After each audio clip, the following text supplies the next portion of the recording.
We need to figure out how many solutions the system of equations have. For this problem, we can actually write both equations in slope-intercept form. To write the equation in slope-intercept form, we need to isolate y. So in order to do so, we can just divide both sides of the equation by 6, and we get y equals x, because 6y divided by 6 is y, 6x divided by 6 is x.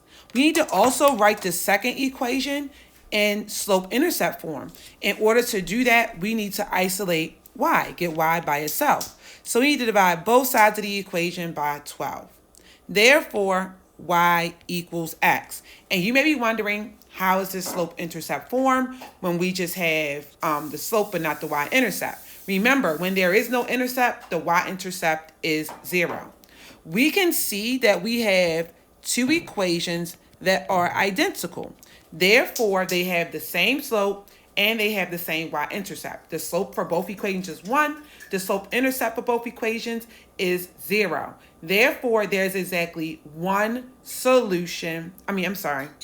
There are infinitely many solutions for this system. These lines will appear to look like one line. They will be directly on top of each other. Every point on the line is a solution for the system. Therefore, there are infinitely many solutions.